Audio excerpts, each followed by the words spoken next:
ಈಗಾಗಲೇ ರಾಜ್ಯ ಸರ್ಕಾರ ಬೆಲೆ ಹೆಚ್ಚಳವನ್ನು ಜಾಸ್ತಿ ಮಾಡ್ತಾ ಇದೆ. ಈ ಹೆಚ್ಚಳ ಗ್ಯಾರಂಟಿ ಯೋಜನೆಗಳಿಗೋಸ್ಕರನ ಅಂತ. ಇನ್ನೇನು ಅದಕ್ಕೆ ಇದನ್ನ ಕಿತ್ತು ಅದಕ್ಕೆ ಹಾಕೋದು, ಅದನ್ನ ಕಿತ್ತು ಇದಕ್ಕೆ ಹಾಕೋದು. ಸರ್, ಈಗ ಗೃಹಲಕ್ಷ್ಮಿ ಯೋಜನೆ ಮನೆ ಹೆಣ್ಮಕ್ಳಿಗೆ ತಲುಪ್ತಾ ಇದೆಯಾ? ತಲುಪ್ತಾ ಇದೆ. ಆಗಲೇ 2 ತಿಂಗಳಿಂದ ಬಂದೇ ಇಲ್ಲ ಕೆಲವರಿಗೆಲ್ಲ. ಈ ರೇಷನ್ಗಳು ರೇಷನ್ ಕೊಡ್ತಾ ಇದ್ದಾರೆ.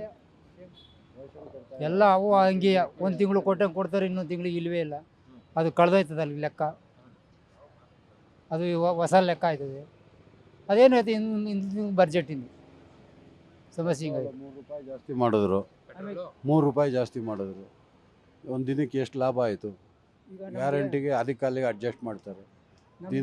ದಿನ ಕೂಲಿ ಪಾಲಿ ಮಾಡೋರು, ಸಣ್ಣ ಪುಟ್ಟ ಗಾಡಿ ಇಟ್ಕೊಂಡಿರೋರಿಗೆ 1 ಲೀಟ್ರಿಗೆ 3 ರೂಪಾಯಿ ದಿನ. ಒಂದು ದಿನಕ್ಕೆ ಎಷ್ಟು? ಒಂದು ತಿಂಗಳಿಗೆ 106 ರೂಪಾಯಿ ಖರ್ಚು ಅದೇ ಬರುತ್ತೆ. ಇದೇ ಲಾಸ್ಟ್ ಬಿಜೆಪಿ ಸರ್ಕಾರ ಇದ್ದಾಗ ಇದೇ ಸಿದ್ದರಾಮಯ್ಯನವರು ವಿರೋಧ ಮಾಡ್ತಾ ಇದ್ರು. ನೀವು ಬಿಜೆಪಿ ಸರ್ಕಾರದವರು ಜನಗಳ ಮೇಲೆ GST ಅದು ಇದು ಅಂತ ಹಾಳು ಮೂಳು ಟ್ಯಾಕ್ಸ್ ಹಾಕಿ ಜನರನ್ನ ಕೊಳ್ಳೆ ಹೊಡಿತಾ ಇದ್ದಾರೆ ಅಂತಂದ್ರು. ಬಟ್ ಈಗ ಅದೇ ಸರ್ಕಾರ ಈ ರೀತಿ ಬೆಲೆ ಹೆಚ್ಚಳಗಳನ್ನ ಮಾಡ್ತಾ ಇದೆ. ಈ ಬಗ್ಗೆ ಏನಂತೀರಿ? ಈಗ ನಮಗೆ ಹಾಲಿನ ರೈಟು ಕೊಡ್ತಾಯಿದ್ರು, ಅದನ್ನು ಕಟ್ ಮಾಡಿ ಬಿಸಾಕಿದ್ರು. ಬೋನಸ್ ಕಟ್ ಮಾಡಿ ಬಿಸಾಕಿದ್ರು. ಇದನ್ನು ತೊಗೊಂಡಾಗೆಲ್ಲ ಇಂಡಿ ಬೂಸಿದ ಮೇಲೆ ರೇಟ್ ಹೆಚ್ಚಿಸ್ಬಿಟ್ರು. ಈಗ ನಾವು ಹಾಲು ಕರೆದು ಹಾಲು ಹಾಕಕ್ಕೆ ಹೋದರೆ ನಮ್ಮದು 1 ರೂಪಾಯಿ ತೆಪ್ಪೆ ಬೆಳ್ಕೊಬೇಕು ಅಷ್ಟು. ದುಡ್ಡಂತೂ ಉಳಿಯಲ್ಲ, ಬರೀ ತೆಪ್ಪೆ ಸಿಗ್ತದೆ. ಆಸೆ ತೋರಿಸ್ಬಿಟ್ರು ಎಲೆಕ್ಷನ್ ಟೈಮ್ನಲ್ಲಿ 2 ರೂಪಾಯಿ ಹೆಚ್ಚಿಸ್ಬಿಟ್ರು. ತಿರ್ಗಾ ಈಗ ಎಲೆಕ್ಷನಾಗ ಹೋಯ್ತು, ತಿರುಗಿ ದಿಢೀರ್ನ ಅಂತ ಇಳಿಸಾಕ್ಬಿಟ್ರು. ಬಟ್ ಇದೇ ಜನನೇ ಈಗ ರಾಜ್ಯ ಸರ್ಕಾರವನ್ನು ಆರಿಸಿ ತಂದಿರೋದು. 5 ಭಾಗ್ಯಗಳಿಗೆ ಒಲವು ತೋರಿಸಿ ಏನು ಓಟ್ ಹಾಕಿದಾರೋ ಗೊತ್ತಿಲ್ಲ. ಬಟ್ ಇದೇ ಜನನೇ ಈಗ ಆರಿಸಿ ತಂದಿದ್ದಾರೆ. ಬಟ್ ಇದೇ ಜನಕ್ಕೆ ಈಗ ಅವರು ಬೆಲೆ ಹೆಚ್ಚಳದಂತ ಎಲ್ಲ ಒಂದು ಇದನ್ನ ಮಾಡಿದ್ರೆ ಎಷ್ಟು ಪರಿಣಾಮ ಬೀರ್ಬೋದು ಜನರ ಮೇಲೆ ಅಂತ. ಒಂದೊಂದು ದಿವಸ ತೊಂದರೆ ಆಗತ್ತೆ, ಅದೇನು ಹೇಳೋಂಗಿಲ್ಲ.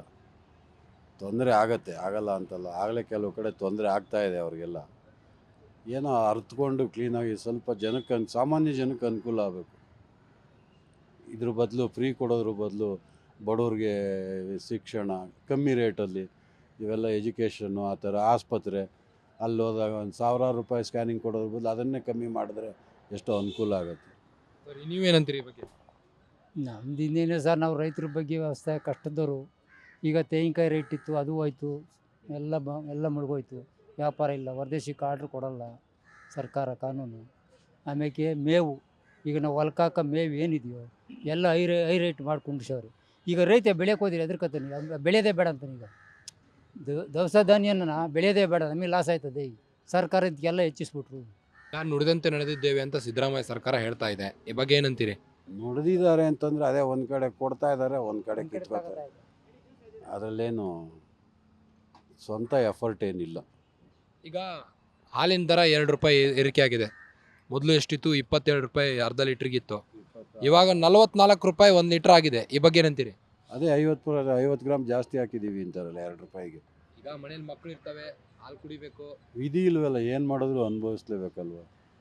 ಅಧಿಕಾರ ಕೊಟ್ಟಿದ್ದೀವಿ, ಅವ್ರು ಇರೋವರೆಗೂ ಏನು ಹೇಳ್ತಾರೋ ಅದು ಕೇಳ್ಕೊಂಡಿರಬೇಕು. ಈಗಾಗಲೇ ರಾಜ್ಯ ಸರ್ಕಾರ ಬೆಲೆಗಳ ಏರಿಕೆ ಜಾಸ್ತಿ ಮಾಡ್ತಾ ಇದೆ. ಈ ಒಂದು ಬೆಲೆ ಏರಿಕೆ ಇವರ ಒಂದು ಕೊಟ್ಟಂತಹ ಒಂದು 5 ಗ್ಯಾರಂಟಿ ಭಾಗ್ಯಗಳಿಗೋಸ್ಕರನ ಹೇಗೆ ಅಂತ? ಅವರು ಕೊಟ್ಟಿದ್ದಾರೆ ಸರ್. ಇವಾಗ ಎಲೆಕ್ಷನ್ ಆದಮೇಲೆ ಅದು ಗೃಹಲಕ್ಷ್ಮಿ ಯೋಜನೆ ಬರ್ತಾ ಇಲ್ಲ. ಆಮೇಲೆ ಇದಕ್ಕಿದ್ದಂಗೆ ಹಾಲಿನ ರೇಟ್ ಜಾಸ್ತಿ ಮಾಡ್ತಾರೆ, ದಿನಸಿ ಸಾಮಾನುಗಳೆಲ್ಲ ರೇಟ್ ಜಾಸ್ತಿ ಮಾಡ್ತಾರೆ. ಸುಮ್ಮನೆ ಆಸೆ ಹುಟ್ಟಿಸ್ತಾರೆ. ಕರೆಂಟ್ ಬಿಲ್ ಕಡಿಮೆ ಅಂತಾರೆ, ಯೂನಿಟ್ ಮೇಲೆ ಜಾಸ್ತಿ ಮಾಡಿದರು. ಈಗ ಫ್ರೀ ಇರೋದಕ್ಕಿಂತ ಜಾಸ್ತಿ ಬರ್ತಾ ಇದೆ ಮನೇಲಿ ಬಿಲ್ಲು. ಈಗ ಗೃಹಲಕ್ಷ್ಮಿ ಯೋಜನೆ ಸಿಕ್ಕಿದೆ ಮೇಡಮ್ ನಿಮಗೆ? ಸರ್ ಸಿಕ್ಕಿತ್ತು ಇಷ್ಟು ದಿವಸ, ಈಗ ಒಂದು 3 ಮಂತ್ಸಿಂದ ಬರ್ತಾ ಇಲ್ಲ. 3 ಮಂತ್ಸಿಂದ ಬರ್ತಾ ಇಲ್ಲ. ಸೊಸೈಟಿ ಅಕ್ಕಿ ಅದು ಬರ್ತಿದೆ ಸರ್, ಬರ್ತಿದೆ. ಈಗ ಬೆಂಗಳೂರಿನ ಜನ ಹೇಳ್ತಾ ಇದ್ದಾರೆ, ಇಲ್ಲ ಕಳೆದ ಒಂದು 3 ತಿಂಗಳಿಂದ 1 ತಿಂಗಳಿಂದ ಸ್ವಲ್ಪ 3 kg ಕೊಡ್ತಾ ಇದ್ದಾರೆ, ಅಕ್ಕಿ 5 kg ಕೊಡೋರು ಅಂತಿದ್ದಾರೆ. ಈ ಬಗ್ಗೆ ಸರ್ ಅದು ನಮಗೆ ಕರೆಕ್ಟಾಗಿ ಬರ್ತಾ ಇದೆ. ನಮಗೆ ಕರೆಕ್ಟ್.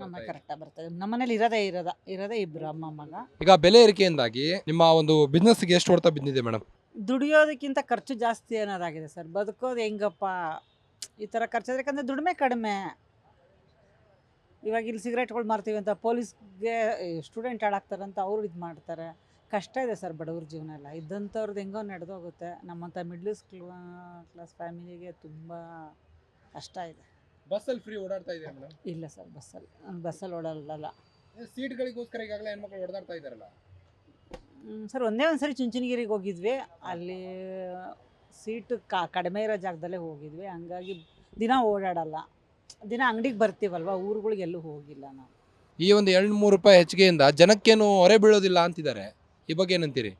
ಹೊರೆ ಬೀಳುತ್ತೆ ಸರ್. 1 ರೂಪಾಯಿ ಕಡಿಮೆ ಆದರೆ ನಮಗೆ ಬೆನಿಫಿಟ್ ಇದೆ. 1 ರೂಪಾಯಿ ಜಾಸ್ತಿ ಆದರೆ ಅದು ದಿನಕ್ಕೆ 1 ರೂಪಾಯಿ ಅಂತ ಲೆಕ್ಕ ಹಾಕಿದ್ರು ತಿಂಗಳಿಗೆ 30 ರೂಪಾಯಿ, ನಮಗೆ 30 ರೂಪಾಯಿ ಎಲ್ಲೂ ಜಾಸ್ತಿ ಬರಲ್ಲ. ಯಾವುದೋ ಒಂದು ನಾವು ರೇಟ್ ಜಾಸ್ತಿ ಹೇಳಿದ್ರೆ ಇದ್ಯಾಕೆ ಇಷ್ಟು ರೇಟ್ ಜಾಸ್ತಿ ಕೊಡಬೇಕಾ ಅಂತ ಕೇಳ್ತಾರೆ. ಅವ್ರು ಹೇಳ್ತಾರೆ ಸರ್, ಒಂದೊಂದು ರೂಪಾಯಿಗೂ ಬೆಲೆ ಇದೆ ಸರ್ ಇವಾಗ. ಈಗ ನುಡಿದಂತೆ ನಡೆದಿದ್ದೇವೆ ಅಂತ ಇದೆ ಸರ್ಕಾರ. ನುಡಿದಂತೆ ನಡೆದಿದೆ ಹಾಗಾದ್ರೆ ಸರ್ಕಾರ? ಸರ್ ಅವ್ರದ್ದು ಎಲೆಕ್ಷನ್ ಬರೋ ತನಕ ಮಾಡಿದ್ರೆ, ಎಲೆಕ್ಷನ್ ಬಂದಾದ್ಮೇಲೆ ಅವರು ಅದನ್ನ ಯಾರೂ ನೋಡ್ತಾ ಇಲ್ಲ ಸರ್ ಅವರು. ಹಿಂಗಾಗ್ಬಿಟ್ರೆ ಭಾಳ ಕಷ್ಟನೇ. ಈಗ ಹಾಲಿನ ದರಾಸ 2 ರೂಪಾಯಿ ಜಾಸ್ತಿ ಆಯ್ತು. ಅದು ಮನೆಯಲ್ಲಿ ಚಿಕ್ಕ ಮಕ್ಕಳು ಇರ್ತವೆ, ಅವ್ರಿಗೆ ಎಷ್ಟು ತೊಂದರೆ ಆಗ್ಬೋದು ಅಂತ. ಅದು ಶ್ರೀಮಂತರಲ್ಲಿ ಅದು ಬಡವರಲ್ಲಿ, ಆದರೆ ಬೆಲೆ ಅಂತ ಏರಿಕೆ ಹೋದ್ರೆ ಎಲ್ಲರಿಗೂ ತೊಂದರೆನೇ ಇವತ್ತಿನ ಇದರಲ್ಲಿ.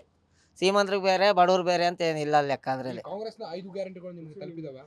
ಇಲ್ಲ ಕಾಂಗ್ರೆಸ್ ಅದು ಎಲ್ಲ ಹೇಳೋದೆಲ್ಲ ಸರಿನೇ ಇಲ್ಲ. ಏನೇ ಇದ್ರು BJPನೇ ಸರಿ. ಈಗ ಇಷ್ಟು ದಿವಸ ಹೇಳಿದ್ರು ಮೋದಿ ಇದ್ರು ಗ್ಯಾಸ್ ರೇಟ್ ಜಾಸ್ತಿ ಆಯಿತು, ಅದೇ ಪೆಟ್ರೋಲ್ ರೇಟ್ ಜಾಸ್ತಿ ಆಯಿತು ಅಂದರು. ಇವ್ರೇನು ಮಾಡಿದ್ರು?